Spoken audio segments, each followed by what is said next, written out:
Shall I wait? There we go. All right. So we are called to order at 7:42. And apologies to everyone for the technical work. Much gratitude to Devin and to Trustee Guild and Trustee Ninos for getting all this set up. So it's working. So let's go. All right. Land acknowledgement statement.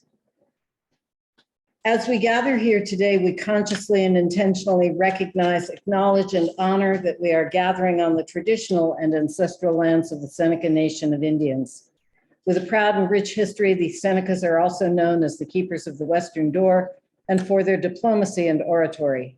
They are the largest and westernmost of the 6 nations that constitute the Haudenosaunee Confederacy of Nations, a democratic government that predates the United States Constitution. Alfred, New York, Allegheny County, and New York State at large are all still home to Seneca people who continue to assert their tribal sovereignty. They act as caretakers and stewards of this land while actively maintaining their culture, ceremonies, and languages. By offering this land acknowledgement, we reaffirm our gratitude and commitment for the opportunity to work for and with First Nations people in this place as we pay our respects to the Seneca Nation on their historic lands. We do not have a flag, so we will not pledge, but perhaps we could take a moment to acknowledge that it seems as though our entire nation is participating in local elections and statewide elections, and the turnout seems to be record-breaking. So perhaps that's a tribute to the democracy that we live in. Announcements. Leaf pickup will continue through November 18th. Leaves should be placed between curb and sidewalk or along the shoulder of the non-curbed areas, but not in bags. And we also understand that that date's a little bit flexible. That's right. However, I'm looking at a weather forecast for the weekend that might suggest that if you've still got leaves in your yard, you might want to get them out before Friday or Saturday. That's right. Are there any other announcements? Look at Peter, he looks so handsome. All right, so I would like to make one more announcement, and that is to acknowledge that the Division of Performing Arts of Alfred University is holding a dress rehearsal in the courtroom space of the Village Hall for a play that opens on Thursday, and that's why we're here. We simply switched spots with the production, and thank you all for bearing with it. Are there guests? 5 minutes each. No guests? Just see if anybody's raising their hand. Is anybody on Zoom? Hi, it's Christelle. I'm finally in. Can I ask what I missed? Oh, Christelle, we opened the meeting. The land acknowledgement statement was read. We noted that we don't have a flag to do the pledge, but I spoke to the power of the elections that are going on today in lieu of that, and we announced that there will be leaf pickup, which is on the agenda. We asked for guests, and that was it. Okay, thanks. All right, no guests. All right. For the minutes, we need board action to approve the minutes of the regular board meeting of October 11th, 2022, and the special board meeting of October 18th, 2022. Do I hear a motion? So moved. Jim moved, Meredith seconded. Discussion? Corrections, additions, deletions? Look good to me. Again, Carolyn, thank you for the excellent work. Ready to vote? All in favor of accepting these minutes, please say aye. Aye. Opposed? And no abstentions. Thank you. We'll move on to new business.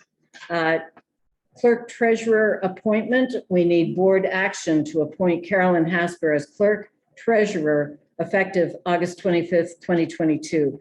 And we have a reasonable explanation for the backdating, but basically what we are doing is assuring that we have a member of the village staff serving both as clerk and as treasurer, and we're maintaining Monica Masters as deputy clerk, deputy treasurer. So back to this. Do I hear a motion to appoint Carolyn Hasper clerk treasurer effective August 25th, 2022? Thank you. A second. And a second from Jim. Discussion? Carolyn, just as a matter of information, number one, we appreciate your willingness to take this on. Number two, we know that this was kind of thrust upon you, and we really, really appreciate the way you have performed literally for more than the last year. Absolutely. Ready to vote? Ready. All in favor, please say aye. Aye. Okay. All right, and no objections? No objections. So our Zoom participants are being asked to update something. Are you being asked to update? Okay. I have not gotten any kind of notice or anything, no.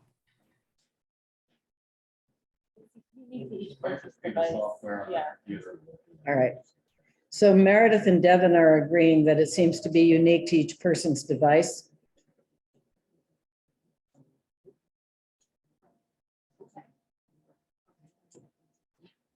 I'll just respond to that. All right. So may we continue? Is that? Okay. All right. Along the same vein, we need board action to increase the deputy clerk, deputy treasurer hours to 24 hours per week, effective immediately. So moved. Discussion? By way of information, this in a sense represents a bit of a reorganization of the village office.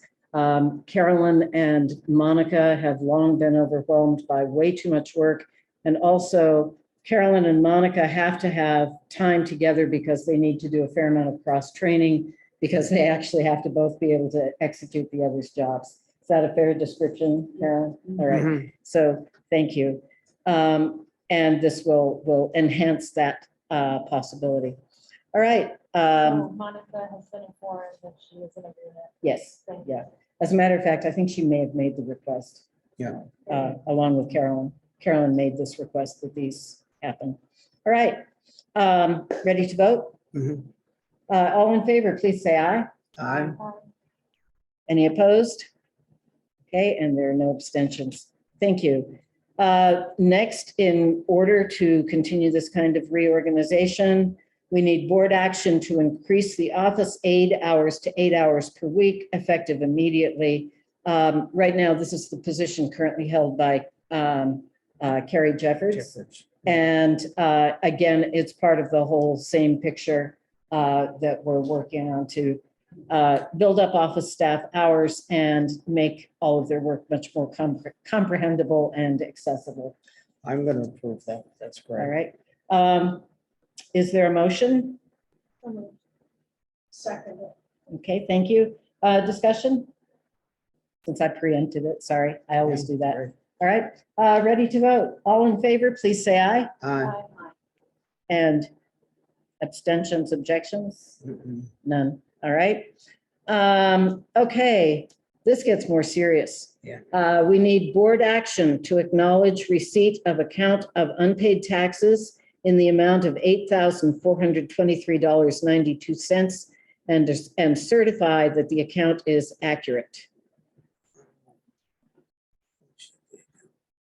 Do I hear a motion? I'm going to ask Pete. Oh.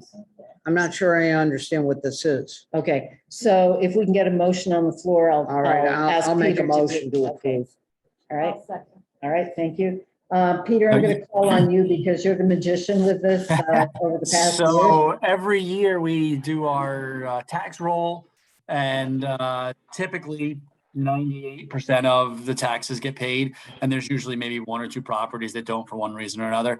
At this time, the county will make us whole for that $8,400, and then the county goes after collecting it from this point forward. So that is essentially what we're doing. Is we're saying, okay, we reconciled our taxes. There's a few unpaid taxes. This is going to become a lien that the county will place on the property. All right, Thank you. thank you. Any other discussion or questions? All right, ready to vote? Yes. All in favor, please say aye. Aye. Any opposed? And no abstentions. Thank you. Oh, boy, we are moving right along. We need board action to authorize Mayor Prophet to sign the attached NICEAG LED streetlight conversion letter agreement, replacing the existing non-LED fixtures with LED fixtures. This will save energy, and I think it's one move that we can easily make to encourage better use of energy, at least in this valley. Peter, I'm going to ask you if you want to offer some comments because you were so enthusiastic about this. I think it's such a good plan.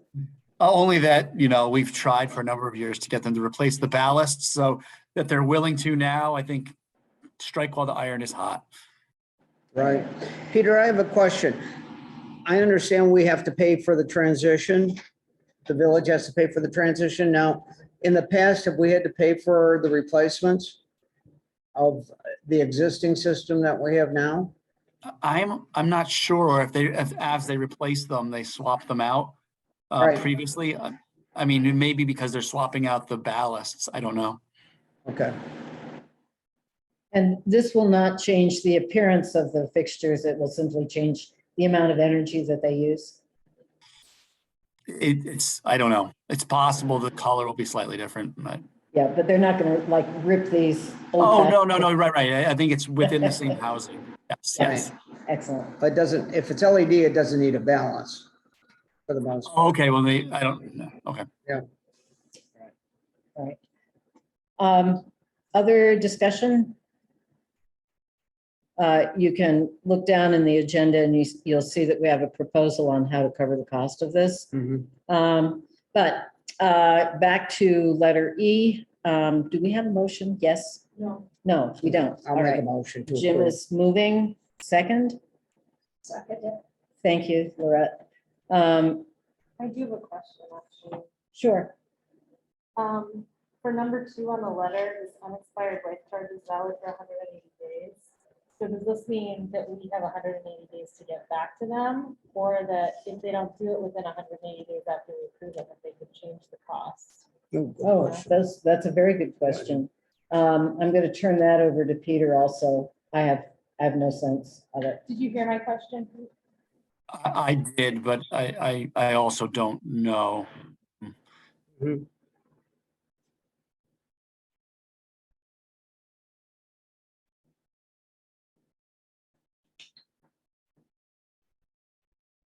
F looks like the American Rescue Plan Act monies are going to cover this. That's the That's right. proposal, yes. Okay. Can we do that? So improving infrastructure.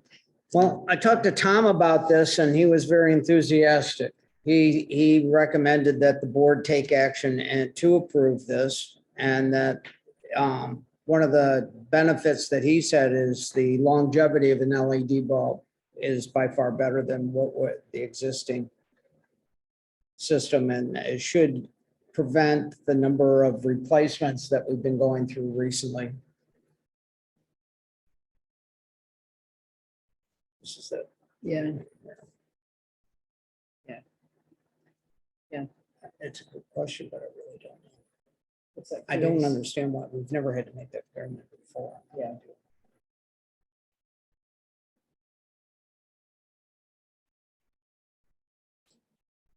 I'm gonna give Peter another opportunity. Meredith, I'm sorry, I can't even begin to answer the question. This was emailed earlier, I believe, wasn't it? Mm-hmm. Mhm. I mean, not that we should make assumptions, but my assumption would be that it just means they'll hold this price for 180 days until we get back to them, but Did you hear what Meredith said, Peter? I agree with her. Yeah, I'm just trying to read through the letter right now as well. Sure. Consumer.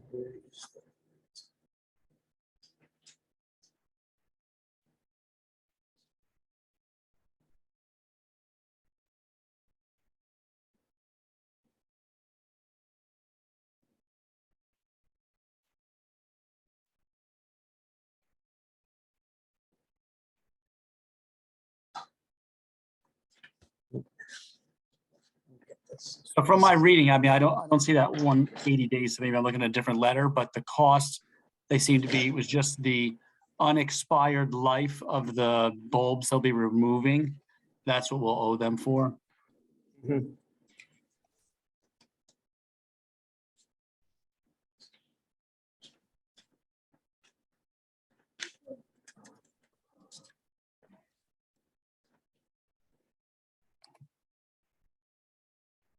The thing that's interesting is they're making an attachment A. And I don't see I see a scheduled A, but not an attachment.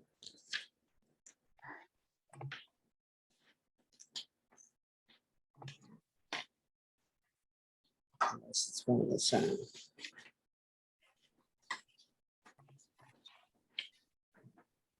It'll be brighter. Yeah, it'll be brighter.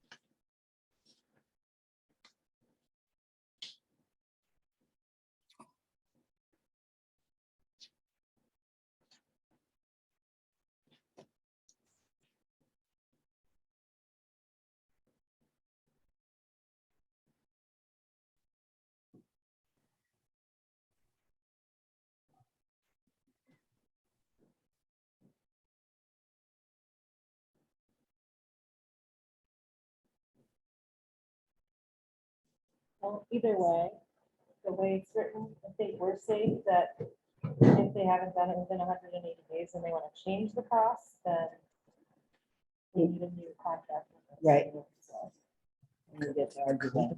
Do you agree with that, Reed? Yeah, I think even if it is that, which it doesn't seem that way, they should be complete with it within 6 months. Yeah, Right. all right. Are we ready to proceed? Mhm. Is there any further discussion? Ready to vote? All in favor of authorizing me to sign, notice you're going to authorize me to sign this thing, so I'm the Mhm. one in trouble. Authorize me to sign the NYSEG LED streetlight conversion letter agreement, replacing the existing non-LED fixtures with LED fixtures. All in favor, please say aye. Aye. Opposed? And there are no abstentions. Thank you. All right, now, how do we pay for this? We need board action to use American Rescue Plan Act finances to cover the cost of the NYSEG LED street light conversion. Actually, frankly, I want board action to approve that. I feel that with this gift that we have to improve life in the village, that we need a wider voice than any one of us or any small group of us. So I am asking board action to use the American Rescue Plan Act money to cover this cost. So moved. It's so moved. Is there a second? Second. Thank you. And is there discussion? Peter, am I right? The bill is going to be about $4,000. Yeah, I think that's what I saw as well. It's under $4,000. Yeah, so Well, it's it's right here. compared to, again, the funds that we have received, Yeah, that's right. That's what- $3,976.65. This is a small portion of our so-called ARPA money, and I just think it's a really good use for it. Any further discussion? I just want to say thank you for researching the grants and bringing them for the benefit of Alfred Village. Yeah. The money is there and the different programs that we can use it for are there, and This is. you've done a great job of researching it and making it come true. So, Yeah. thanks. Excellent. Okay. Ready to vote? Yep. All in favor, please say aye. Aye. I was going to say aye enthusiastically to see if you would say aye enthusiastically. All right. Any opposed? And no abstentions. Thank you. All right. Local law 2022-1, regulation of parking of motor vehicles on public places. We need board action to set a public hearing on local law 2022-1, regulation of parking of motor vehicles on public places for Tuesday, December 13th at 7:15 p.m. The explanation, this is to add the municipal parking lot on West University Street under section 3.8.5. This is our overnight parking regulation for the winter months. Does it, it has to be moved first of all, before we can discuss. So make a motion. My motion. All right, we have a Second. motion and a second. Thank you. Yes, go ahead, Lorette. Does it have an ending date? So this is an amendment to the parking law that we have. And the parking law states that there is no overnight parking on village streets. And we would be amending that to say, and in this municipal parking lot from November 1st to May 5th, May 1st, right? Okay.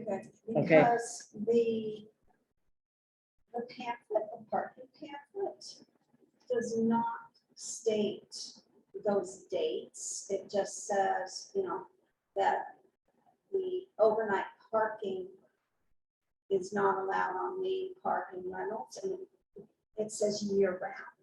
Right, but there are more streets in Alfred than those. Okay, and so we list in that law. I will point you back to the email that I sent you all suggesting this. Yes. Oh, thank you. There's a copy of the law in the packet. Yeah. All right. Very good. Right after the nice thing. What's the impetus for this, Becky? We have received numerous complaints from people trying to use that parking lot, that it doesn't get plowed. Because with overnight parking in the parking lot, vehicles are not moved and we can't plow it, and we need people to be able to have access. So we're gonna make this all year long. No, just November Just- 1st to May 1st.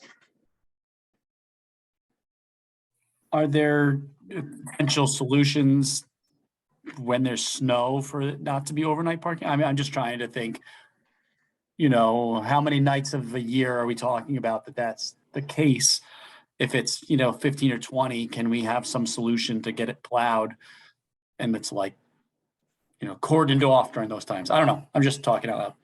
Yeah. No, it's fine. So what we do with other places in the village where overnight parking is not allowed because of the issue of snow removal is that we put up those wonderful signs. And then if people do park overnight, and certainly Paul, I'll call on you to describe when that's enforced, but it is a matter of being able to enforce it so that we can get the spaces plowed. And in some places in the village, it comes right down to safety. In this place, in this part of the village, it comes down to the issue of people being able to have access because it doesn't get plowed if there's overnight parking in it. The history of this is, by the way, that this used to be our standard. Some 12 or so years ago, we changed it. And over the last 3 or 4 years, there has been a hue and cry from a number of people in the village about the parking lot not getting plowed and therefore the inconvenience that it causes.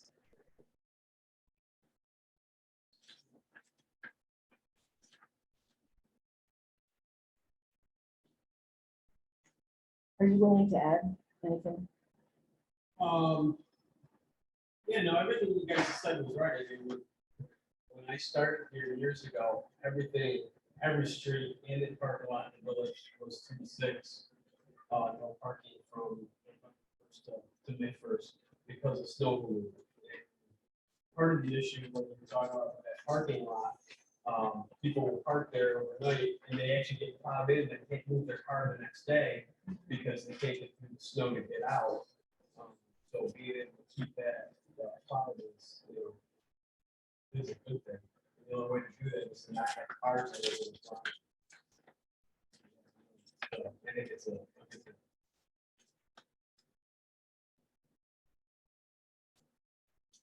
So at this point, we don't have any all-night parking in the village. If we take this out, correct? Is that right, Paul? Yeah, from November 1st to May 1st, that will be, that was the only place for overnight parking, but every private say resident has parking. The issue is like people that have, a house and they have like 10 people living there and everybody brings a car and they go like 4 parking spaces. That was that kind of turned into overflow parking, but turning that into overflow parking, then left no parking for people during the day because they couldn't get their cars out at night. So one problem created another problem. So it just depends on which problem you want to deal with.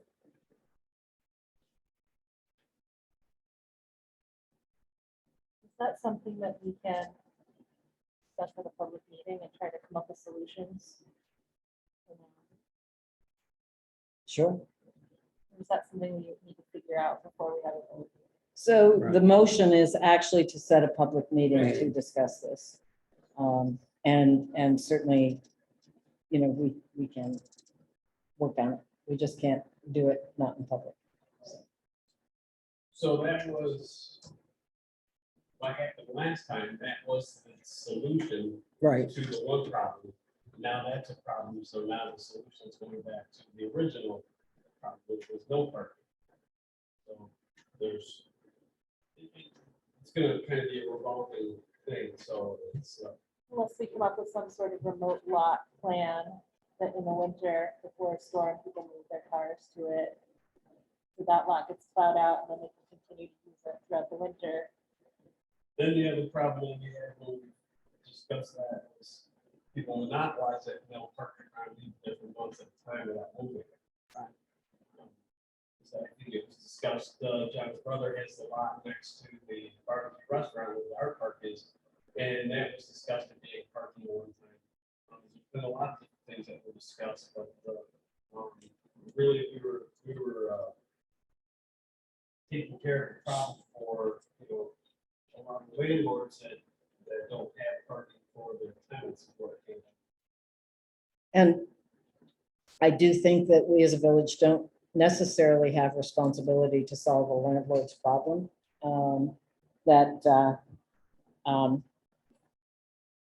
We have to keep public parking accessible and usable.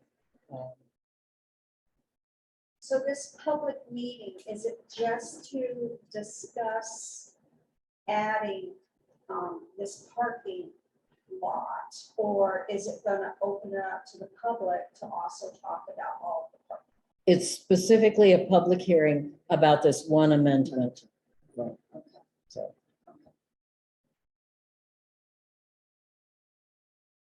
All right, further discussion?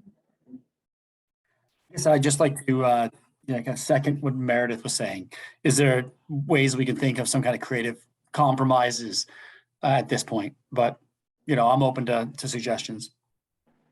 Well, one of the things that we, I suppose, could consider is if the people using that lot are renters who are students, could they arrange with their campuses to move their cars to campus for the winter emergency and then feel free to bring them back? Um, Well, when we do 2 to 6 tickets, we don't, they're written from May 1st, regardless of the weather. We can't wait for like a winter, there's a lot of times, Yeah. you know, that's gonna happen, it'll just snow one night, and then we end up calling them in. Mhm. And if we're doing that, the cars would be on the street in the way, so we just started writing them. Started out with courtesy tickets for a couple weeks, and now I think we're already starting to write some of the tickets. Actually, so yeah, I think we just started writing here the last day or so. So, waiting for a snow event. Right, right. Is kind of a problem. I mean, Self-defeating. right. We write in between 2 and 6, because anybody that's there, a lot of times that's, when we call the trucks out, in the evening time or nighttime, and that's, those cars are usually the ones that are in the way. Or they get plowed in the next day, and then they complain to us because there's berms of snow around their cars, because they can't get close enough to the road. Yeah, that's been the problem in the parking lot, is they've been snowed in Right. and unable to get out. And then if the snow stiffens up, it can't get plowed. I mean, it just gets worse and worse all Right. winter. Exactly. So they just need a time of day that they can, and it's one thing if one car was stuck there and we put a ticket on it, they can Right. work at it, but when it's full, it's hard to get a plow truck around through it. Either way, I'll make a motion for us to set the public meeting because I think there's a lot to discuss. Okay, thank you. Is there a second? Second, All right. Any further discussion? I have one question. The meeting is starting at 7:15 PM, not 7 o'clock. Right. So we're given the 15 minutes. With the notion that we have never cut discussion off on a public hearing, even if it goes into the business meeting time. So we just start the business meeting late if the public hearing is productive. Do you want to make an amendment to change that time? usually 15 Earlier, minutes. the is- seven. For 7 o'clock. Yeah. Would that be something that is reasonable? So Jim's and my experience is that usually the 15 minutes is adequate time. And we have made it 7 for things that we think are going to be really, really big issues. And very often we end up sitting in the room, we can't adjourn, but we can't go on with any business until the time to start. And so we've kind of adopted that notion of being flexible on the other end. Okay, that makes sense. So you're not, we actually had a meeting like that where we have to wait Yeah. Right, until 7:30. Okay. Okay. okay. All right. So the motion stands as a public hearing at 7:15, December 13th, 2022. Any further discussion? Ready to vote? Yeah. All in favor, please say aye. Aye. And any opposed? And no abstentions. Okay, thank you. All right. Now, I have mislaid my agenda. Right here, we're on hot dog day. All right, thank you. So we need board action to approve closing Main Street on Saturday, April 22nd, 2023. And we've left the hours blank for the Hot Dog Day 2023 Parade and Carnival. Let me just explain something about this. We have, since 2015, the 2 colleges have decided to keep Hot Dog Day on their own campuses. We hear a lot from village residents and people who come in from outside to enjoy the Hot Dog Day Parade and Carnival, that it's really sad.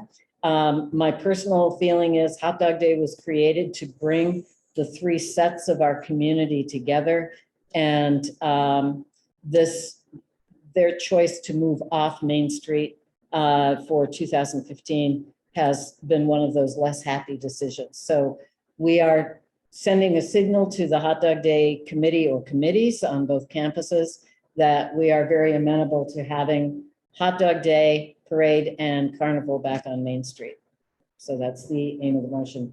Peter, you were the one who suggested this. Am I covering your concepts clearly enough? Yes, I just don't know how much time we need parade for vendors to get set up, and then how much time to break down afterwards. Right. And I believe historically, it was shut down from something like 8 or 9 in the morning to 5 in the afternoon for exactly those purposes. But I think as we in the village work with the 2 colleges to develop this, that will come up with those times, and we'll be coming back for approval of the hours themselves, if that's okay. All right. Okay. Do I hear a motion? My motion. Okay. Hours to be announced later. Mhm. And is there a I second? can second. A second, thank you. Discussion. I'm excited to see this going forward. I think it's a really important move on our part to encourage Mhm. the reunification of Hot Dog Day, which is, as I say, designed to promote connection among the 3. And this is one step that we as the village can take to do it. Any other discussion, questions, comments? No, I'm thrilled. Thank you for bringing this up. Peter, it was Peter's brainchild. All right. Ready to vote? All in favor, please say aye. Opposed? None? Thank you.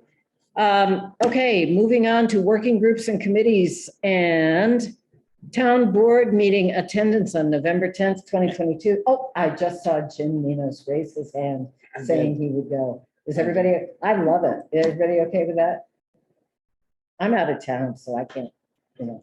All right, thank you. You're welcome. Thank you very much.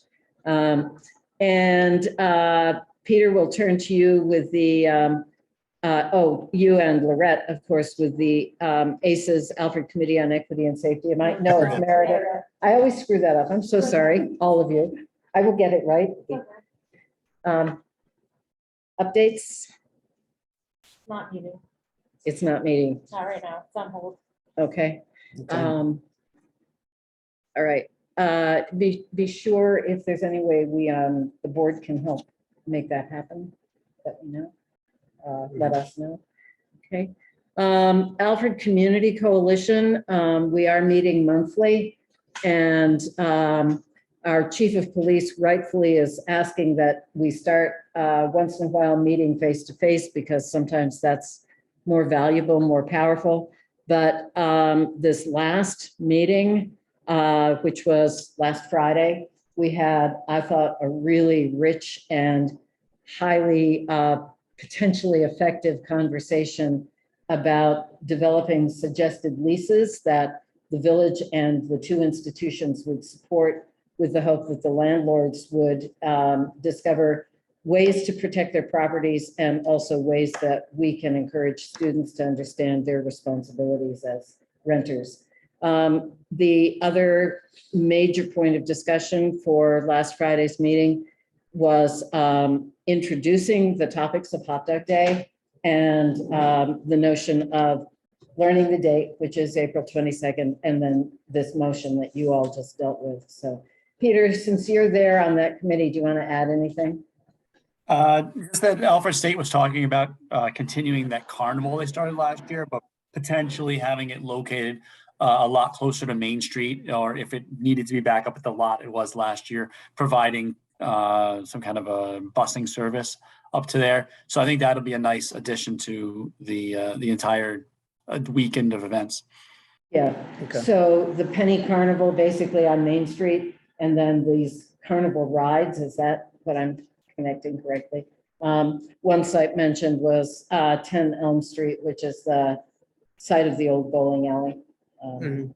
For those of us who have been around here much Yes. too long. So, don't smile at that, Peter. All right. Excellent. So we'll move on to reports. Our chief of police, Paul Griffith, is first. No, it's hot in here.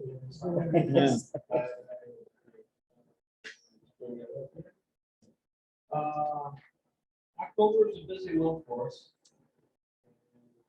I don't know if anybody was out the week or the 2 days before Halloween, but Halloween is probably our second busiest night of the year.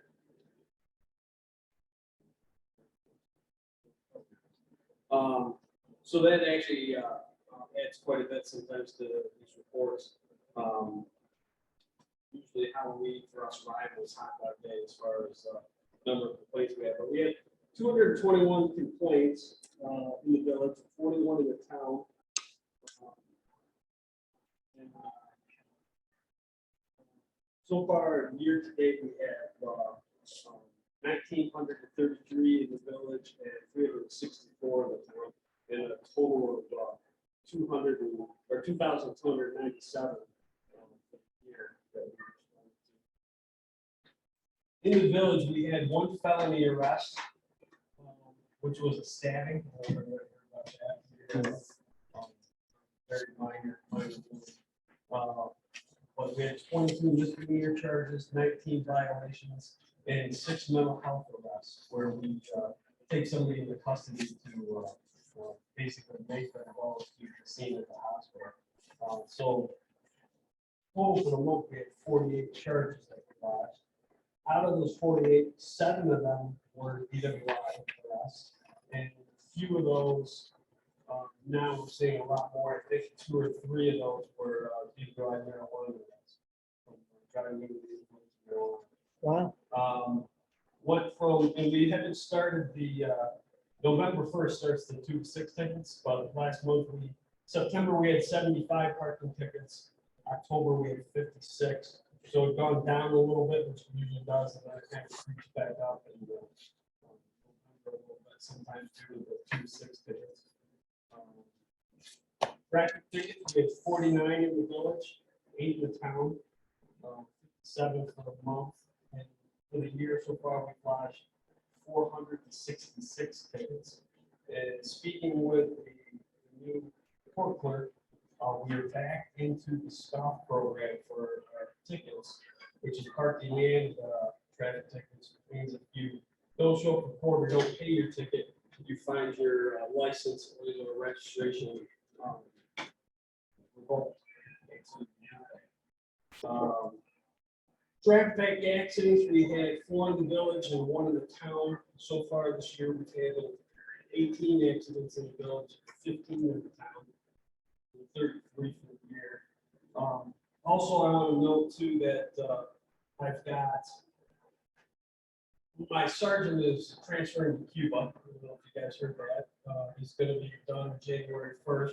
But I also had 1 officer due to health issues resign. He's a part-time officer.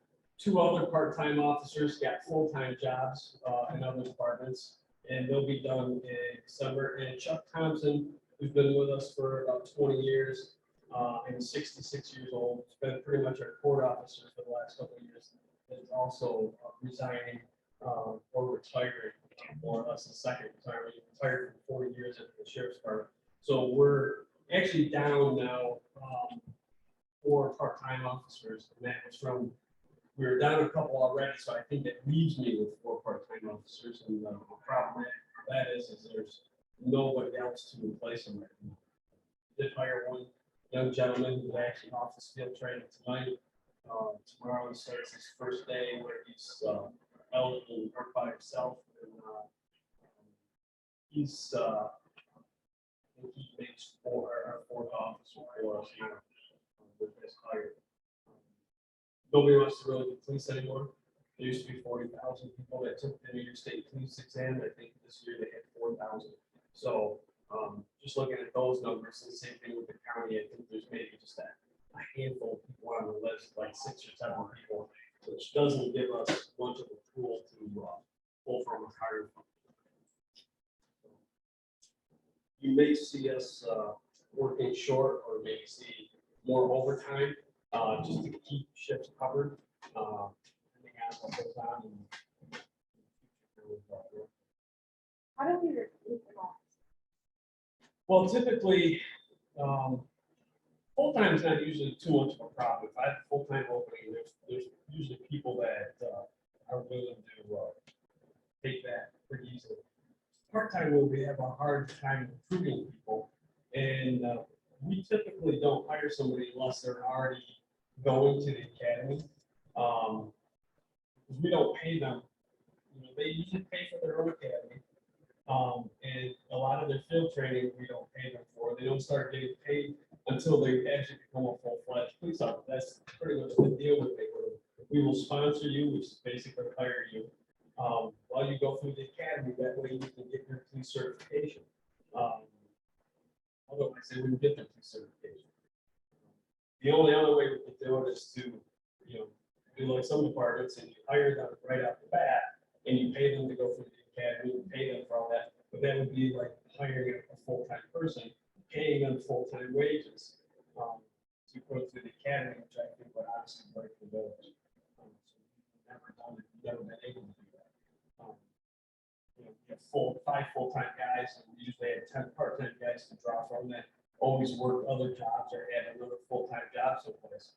But that pool is, I went through the academy and put it in perspective, 95 to 60 people.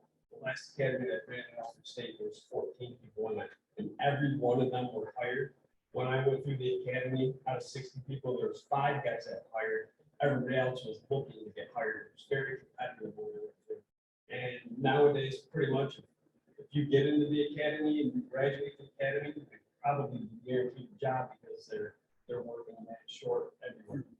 Student County's got 8 people on the list for the county, and they have more openings in the county than what are in the list. So even if they hire everybody off this list, it's still won't fill the deficit we had in police officers.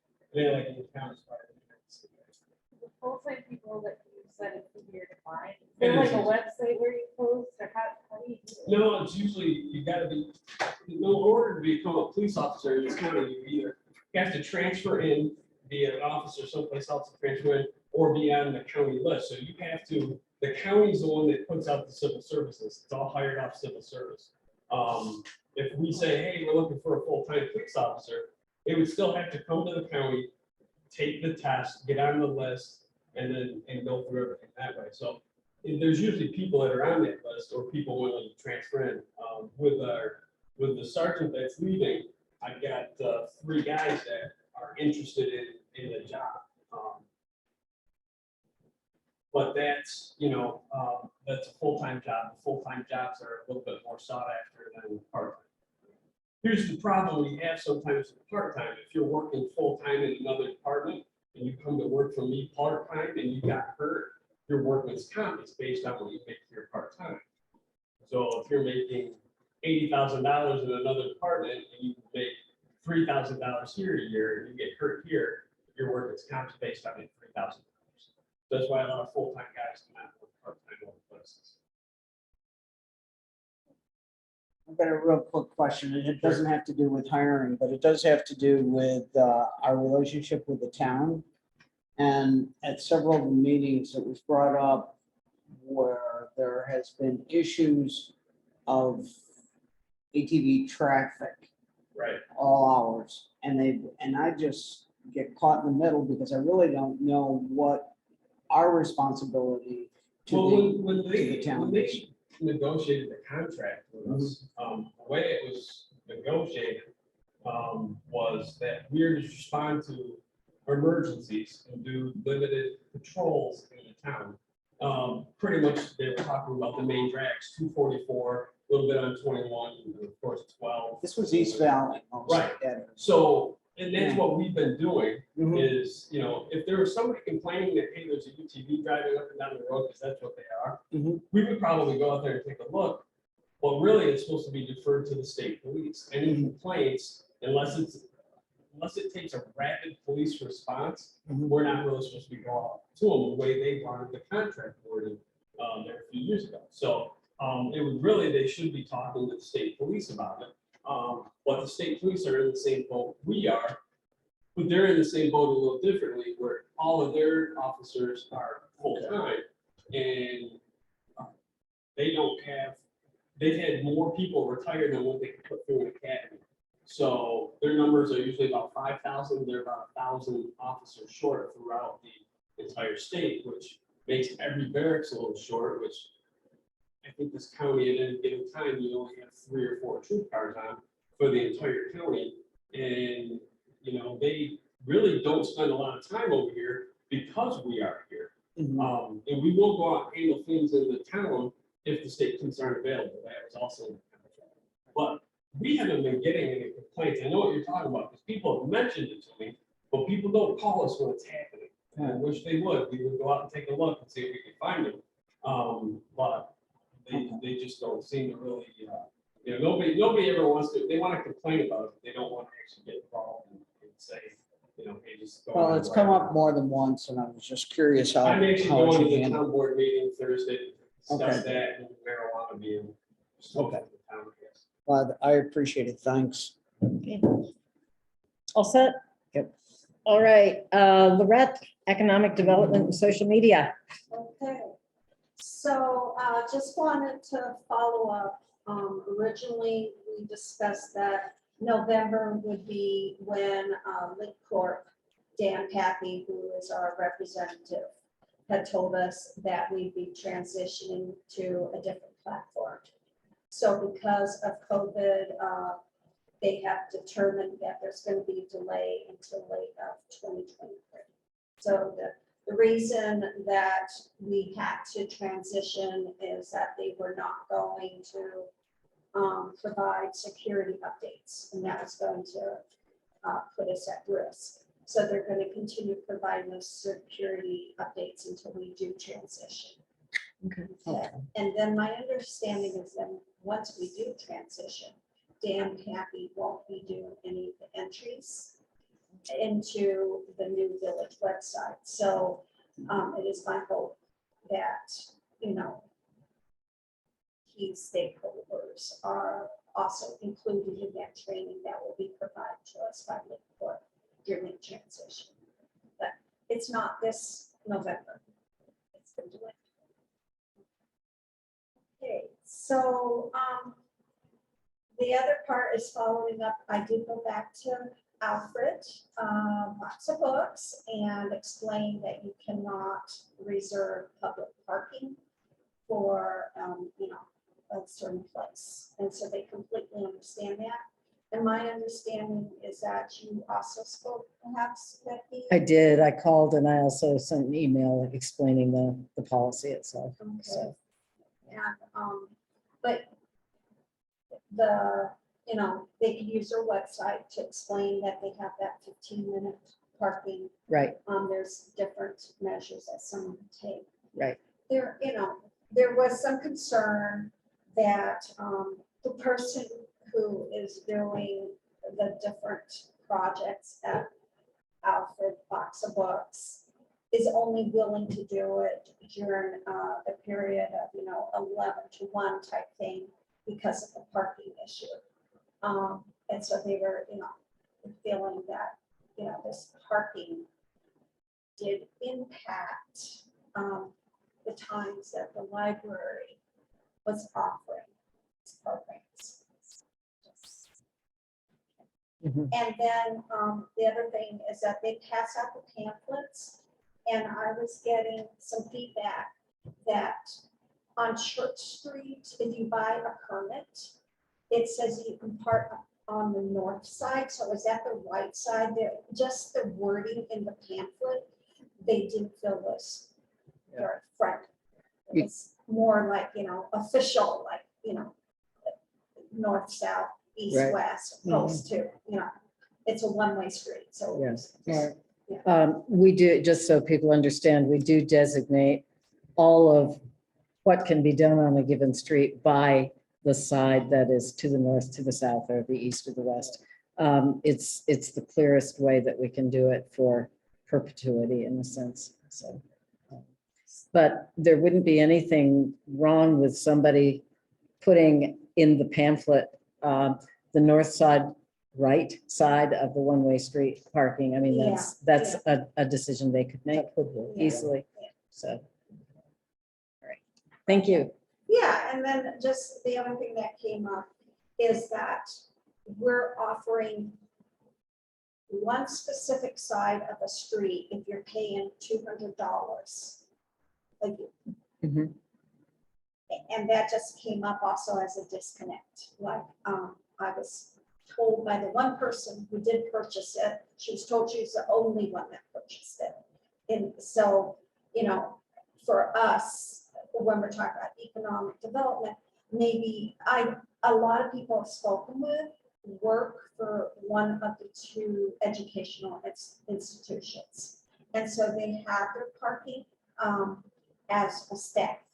But we're talking about people that don't work for those institutions and just, you know, they aren't interested in that $200 fee because, first of all, it's very limited, the parking. It's one side of the street, right? On a street. No, it's $200 anywhere in the fee allows village. you to park anywhere. Yeah, Okay, now it doesn't say that, and it says under permit parking. You know, that's just addressing Church Street. No, my recollection was because Paul's concern was enforcement of a mixture between tags and no tags, is that we chose one street so that way all the rest would, Paul would easily be able to pull up the app and be able to determine if there were people parking who hadn't paid in the app or not. okay, so it's $200 to be able to park on one, and I'm just bringing back. Right, because the north side of Church Street had the most parking spaces available along it, because it goes all the way up to the triangle on that side. The south side ends when you get to Mill Street, so that's why we chose that one. Okay, well, moving on. So I do want to remind everybody that Medicare open enrollment is open until December 7th. Encourage everybody to use the Office of Aging. They don't represent any health insurance company, and they will actually review your prescriptions, your providers, and make the best match. So Okay. that can be a really confusing time for people. And then we are still under the public health emergency. So auto enrollments of Medicaid, Child Health Plus, and the Essential Plan for New York State of Health have been extended to 1/31/2020. So that's just an ongoing, you know, extension until this public health emergency ends. Okay. And then I just want to remind everybody that we do have our own YouTube channel, and that's where the tapings of our Zoom is available. Okay, thank you. Do you mind if I make a slight addition to your comments about Medicare? And that is for senior citizens on Medicare. Many pharmacies in the area are participating in a program where, as a senior citizen, you can get 8 test kits a month, which are billed to Medicare, but you have those available to you for pretty frequent testing. Alfred Pharmacy is participating. The major chains of that are in Wellsville and Hornell are also participating. Fantastic. So keep testing, folks. Yep. So, all righty. Meredith, Village Hall and Youth and Recreation. And Yeah, so Pine Hill Playground equipment was going to be pulled out, but thanks to Trustee Minos's assistance, it's staying in place hopefully until the spring. There have been a lot of kids playing up there. And so we're trying to leave it in as long as possible before the water line project starts. The Alfred Village Parks Committee is trying to set a regular meeting schedule, at least monthly, and at certain times of the year, we'll probably be meeting every 2 weeks, if not weekly sometimes, once things get going. And we are developing a survey for residents about what they would like to see in the next iteration of the Pine Hill Playground and Park. In terms of the village hall, sounds like the play is sold out for next week upstairs, which is exciting. We had a little issue with the downstairs plumbing, but Zach Hom thankfully snaked it, and it sounds like things are working. He also mops the floor. Yeah, so I'm really kind of them. So that's all I've got. Okay, all right. Thank you. I will go next. Mayoral activities have been mostly connected with working through the issues with the Alfred Community Coalition and also trying to look ahead to being prepared for Hot Dog Day. The other thing is, as Mayor and Commissioner of Police, I with regret accepted Dylan Birch's resignation to go to Cuba. And in response to that, also, I've assembled an interview panel to interview the 3 candidates that have been assembled for replacing Dylan Birch as sergeant. And we hope to hold those interviews in the next week and a half and be able to work out a decision. The panel consists of a combination of board members, people with police experience, and representatives from each college who also have deep engagement with the village. I'm getting in touch with Dan Acton to find out if he is town supervisor would also like to participate in those interviews. So the more people you have on a committee, the harder it is to find time. But I think this broader investigation is going to be pretty helpful. Fire and ambulance. I'm always amazed at how much our reports parallel what Paul Griffith has to say about police activity. October was a pretty busy month for the especially emergency services. And the focus was mostly right around, gosh, that weekend of notice I almost said it, of Halloween.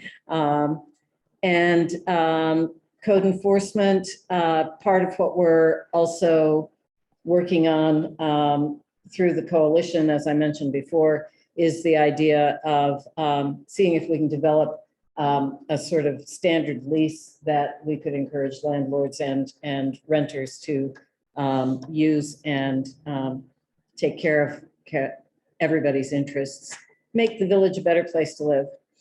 Peter McLean, would you like to give a report? Sure. Well, there was a planning board meeting on Thursday evening, but it was the same time as the Alfred Allman Chorus and Band concert. So I will let Pat LaCourse give her update, unless she'd prefer not to, and then I can recap what was in the minutes. Pat, anything you'd like to say?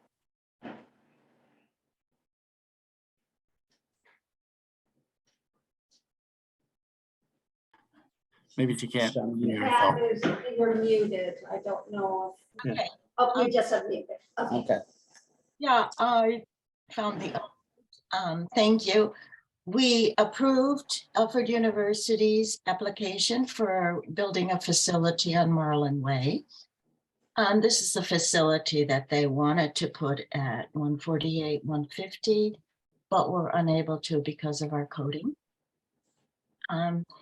We also talked about the landlord booklet, I guess you would call it, that is presently in place.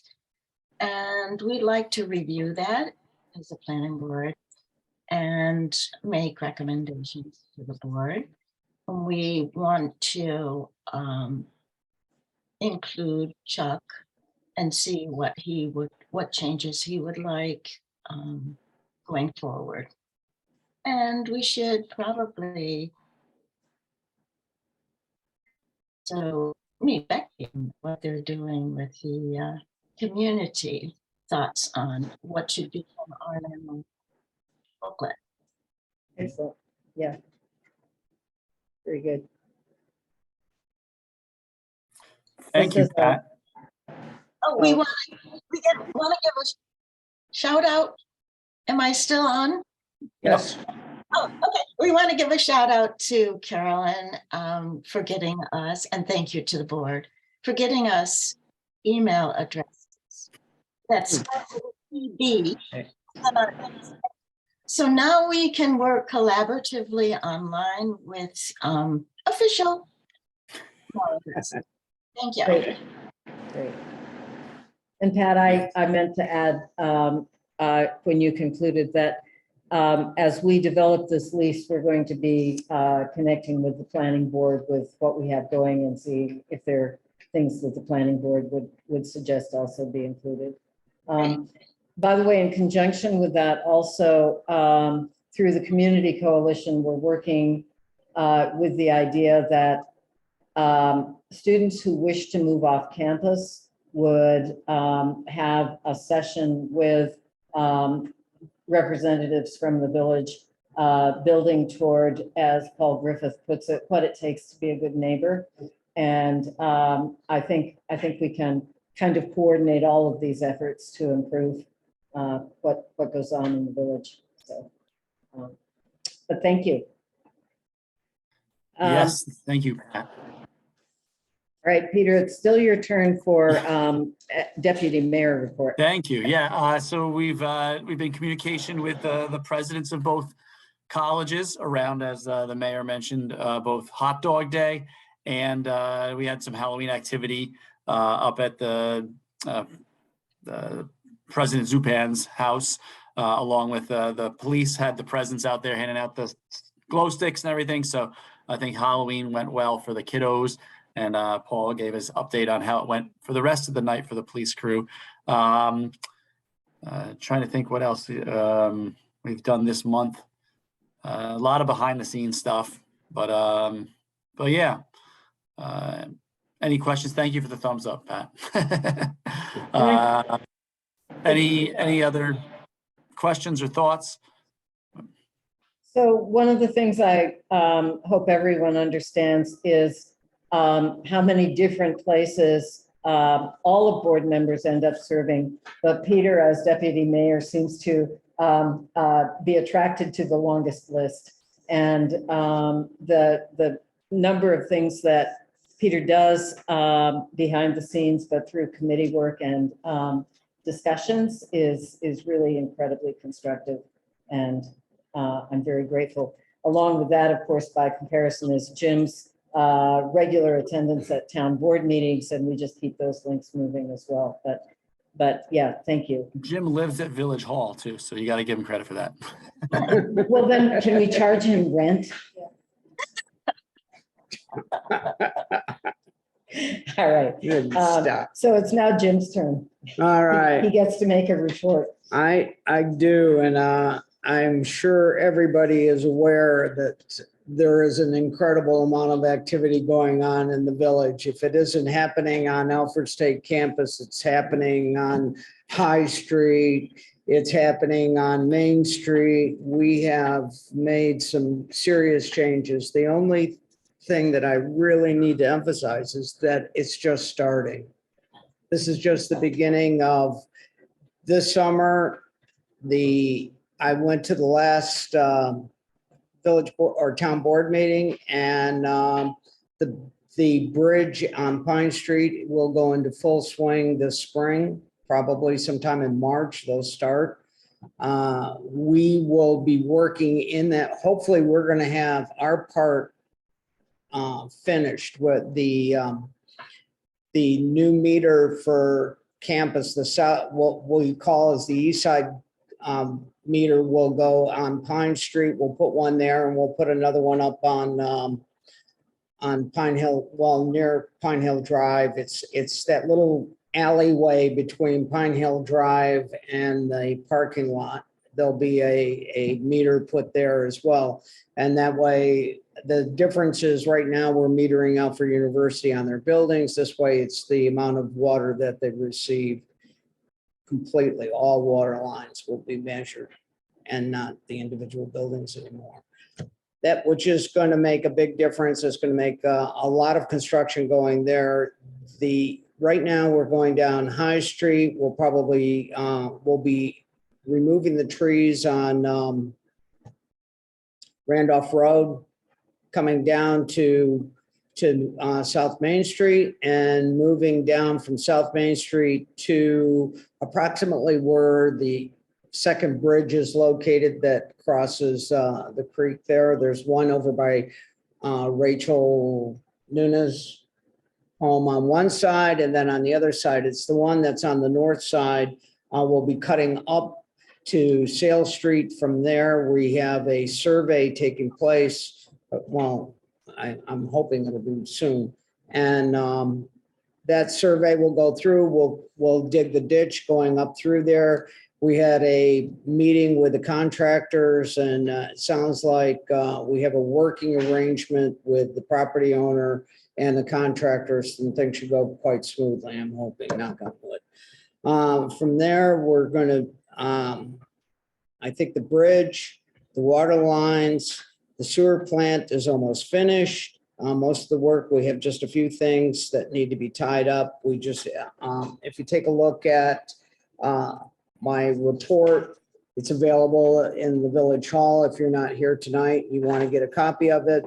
There is one thing on this that is becoming almost critical, is the generator. The backup generator for the plant has, I think, about met its match, and we're right now we got a quote for the repair. It's around $10,000 was our first quote. We did get another a quote later by another supplier that came in around $5,000, which is a lot better. But this, we've had this generator probably dating back to the early 70s, and it may be one of those things that we're going to have to consider as a replacement down the road. Most of the things that you look down as you go down the list on this report, it isn't until you get to the water project in Hillcrest Drive. Hillcrest Drive project has become a bit of a challenge for the village. We've had some major problems there, pipes and drains appearing that we didn't have documented, and we cut into them. Tempers flew, but we got it taken care of. Everything seems to be working. They're just about finished on that. That project was not part of the EFC grant. That was part of our rescue plan, our ARPA money. And that's about it. That's just a lot to look forward to, a lot to be patient with. You're going to have to be a little bit more cautious as you drive through the village, especially this summer.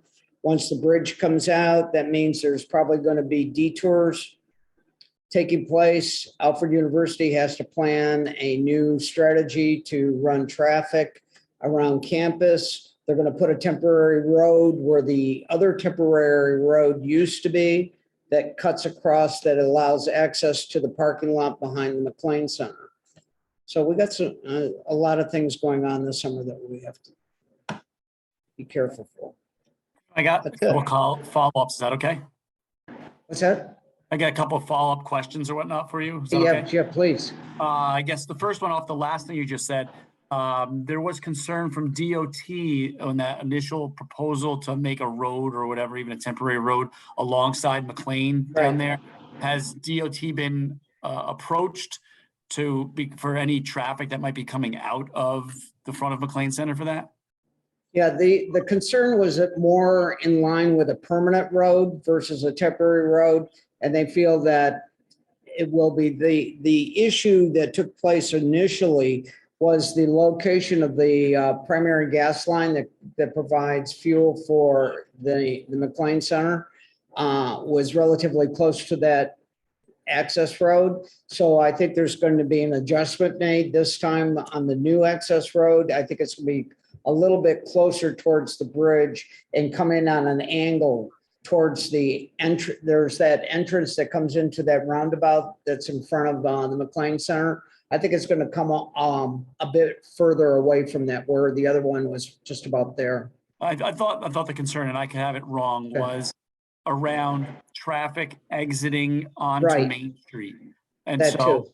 okay, I just want to make sure that we're in the right with DOT. Relative to the bridge, I think I'd heard, I don't know if it's true, did the Mhm. infrastructure portion of that project get scaled back? Or are they still going to be replacing most things underneath the traffic light area, the intersection there? Yeah. I haven't seen the adjustment plan yet. I do have the initial plans that has a more or less a gateway for Alfred University with a new Alfred University sign that would encompass a retaining wall. I'm not sure where that stands. There was also some lighting that was included on the bridge. And I know there's been some adjustments because of the cost adjustment and the cost of materials and primarily. So, you know, if I see something, I'll let you know exactly how it's going to look. But Yeah, it would just be good to know how much of the intersection is going to be affected. structurally, I think everything is remaining the same. The road will be widened to provide more of a for larger like buses and trucks to make that turn coming out of off Pine Street onto Main Street. It should be Sure. accommodated. Yeah. I just remember there was at one point in time talk about all the different, pipes and wires and lines that went across and underneath there. That's going to It'd good be, know. that's all been taken care of. All of those things have been agreed upon. We were going to run a temporary water line under the bridge. We're going to run a permanent water line under the bridge this time. We also have gas communications from Alfred State comes across to provide for the SUNY part of Alfred University. Is they get most of theirs from on your side of the campus. And electrical is huge. It's a matter of fact, it's become a nightmare because we have that hot box that needs to go into the middle of the road there. And finding a place to put it has been crazy because there's so much infrastructure buried underneath that intersection. You're right. It is a nightmare, but it's from everything I've heard from our end, trying to put that hot box in, and from the report that they gave from the county, it all sounds like they've at least are all on board. Everybody's working together. And then the last one was Alfred State has been working on, I don't know if they've begun it or not, expanding their truck and diesel program to include diesel generator repairs and those kinds of things. If they've begun teaching that, we can look into it. It might benefit the students to be able to look at the one that we have at the wastewater treatment plant, because one, it's probably old, and two, maybe there's some educational value to working through the problems of an old one. So if you want, I can try to reach out to find out if there's any opportunity for them to come down and tinker. That would be terrific. Okay, so I'll do that. Okay. Yeah, thanks. Very cool. Very cool. All right. I want to thank each and every board member and office staff. That's Carolyn, Monica, and Carrie, and Alfred PD. When you hear this kind of conversation going on, you understand why we actually do function as a municipality, but you also see the challenges that we have. The biggest challenge right now is how hot it is in this room. I would love to turn to public comment period, 10 minutes total. Is there anyone who wants to? Yeah. Oh, Devin, we'll start with you. I was looking this morning for links on the website. I was just trying to figure out the running announcements of water in town. It seems to be resolve itself, but are there links on the Alfred Village website to the Twitter and this morning is YouTube? So we don't have Twitter. I did. Or Facebook, sorry. So there is a link, whether or not it's working. But you're just asking for the Facebook site, if there's a link on the, I found it by searching on Google for it. I just couldn't find, so I guess, I'm not sure who worked, like, does the layout for the website, but it might be worth, like on the bottom of the homepage or somewhere else, just having links to those sites. I think you can even find pre-programmed buttons from like YouTube, from Facebook, that gives the not only a link to your page, but also the logo of the site. So, okay, yeah, I will look into that. Contact Dan Taffy and see if it can, Okay, if it's possible, or if I can just do it. I'll look. sure. Great. Thank you. Thank you, Devin. Pat, I think you wanted to make some remarks. Yes. Sorry, I missed the date of the public hearing. December 13th, December. 13, just before the next business meeting. Students will be here. Yes. Well, I'll be close. Some will be gone. some Yeah. will be on, some will No. be- A-State, I think that's fine this week. Yeah. okay. My other comment is that I don't know if it's just my old ears, but Becky and Jim are very clear, and I could hear everything as well as Peter. But unfortunately, I couldn't hear anything of Meredith until she gave her report. And Paul was coming in and out, and I think their presentations are just as important. I was wondering if we could mic everybody. Is this just today while we're in this room, or is it also when we're at the village hall? I don't believe I Zoomed when you were at the village. So Yeah. I'm I guessing know if you- upstairs, zooming in is very difficult. Upstairs in the village hall with a big acoustic problem, it's very difficult. But I don't know about downstairs. I didn't zoom in. I might be able to get a donation for a PA system for the upstairs for the planning board meetings. I need to talk to somebody nicely and see if they'll make a donation to the village. I think I can fix that for them. Say they have 3 mics and I think we'll be able I to. Let me do- talk to them. I do think acoustics are especially bad in this space, and we have a fan on in the background Right. because it's so hot in here, so that's not helping.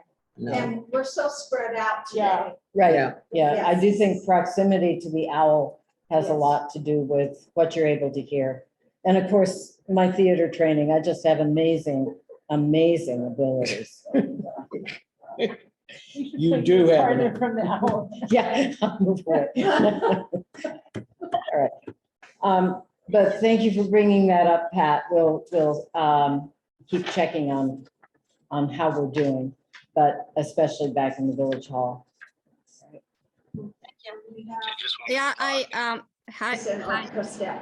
Yeah, I have a question. I think what Pete was asking Jim after his report is about the DOT having an issue with that driveway coming up Yeah, the exit, because there was a petition a while back when it was going to be taking place, and the village voted against it after the petition, and the public, and Jason is here, he can speak to. right. Jason. Well, that was also denied by the county. The county did not approve that it was too close to the intersection originally, and they felt that we're back to a temporary. I think the concerns mostly that came prior to that was keeping that road, that access road, permanent. But there is no alternative.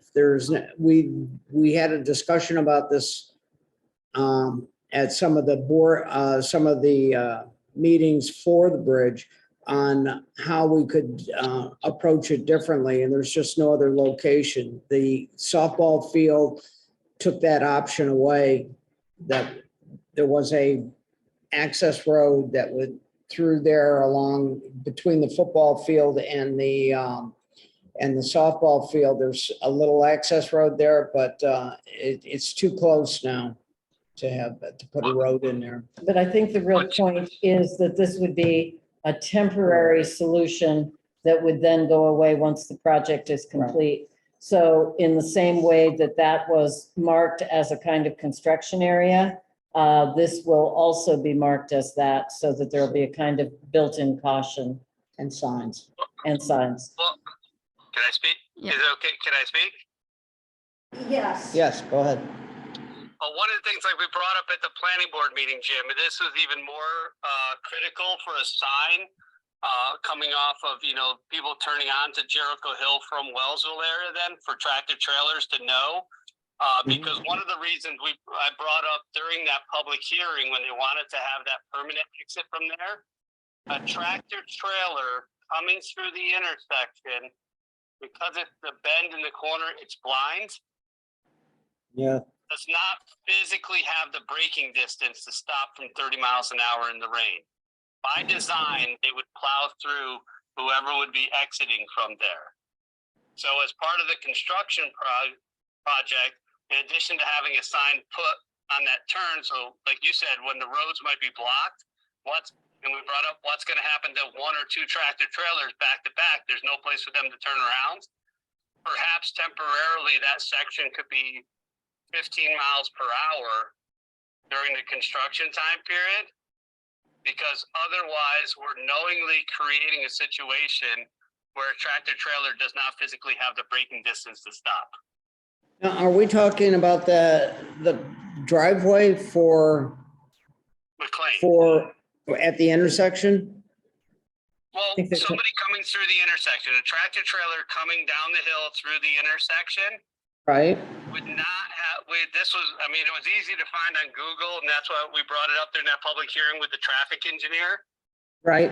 There is not enough distance. If you pace it off, how many feet there are between the intersection and that proposed exit, or this Right. now temporary exit, by design, a tractor trailer could not physically stop in the rain, traveling at 30 miles an hour. It would plow through if a bus or anything was coming out of that, it Okay. could not physically stop in time.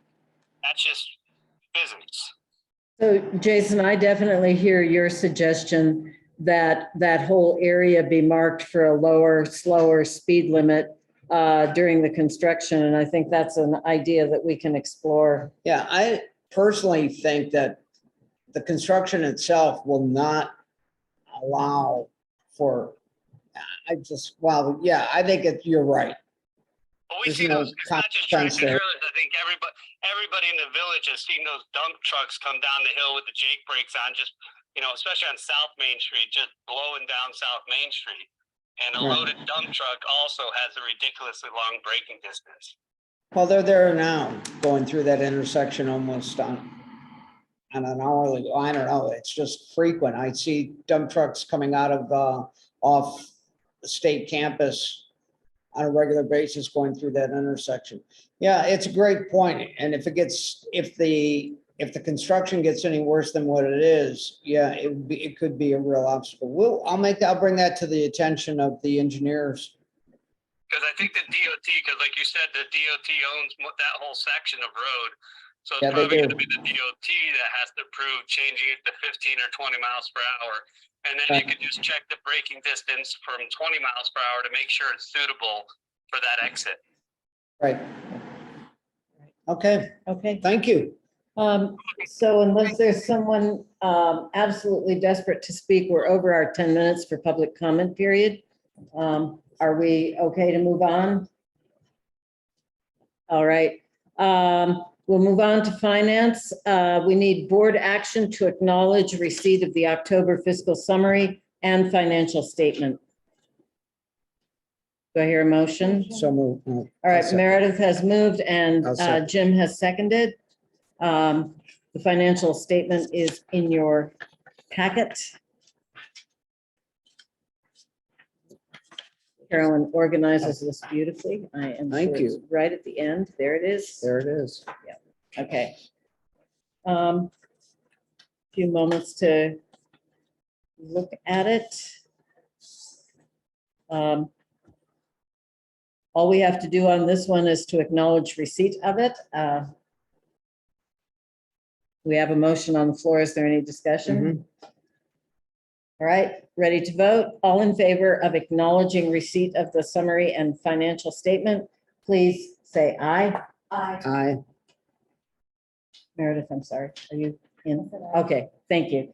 And there are no abstentions and no objections. Thank you.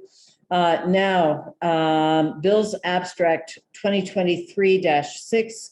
We need board action to pay bills in the total amount of $75,353.04 as related below and on the abstract list distributed to the board, which we have here. Number one, general fund, $21,751.77. Water fund, $9,414.38. Sewer fund, $13,304.70. And capital projects, $30,882.19. I just did a little difference, so it won't be so boring. I like your enthusiasm. Thank you. I'll pay you later. All right, do I hear a motion? So moved. Second. And Meredith seconds. Thank you very much. Discussion, questions?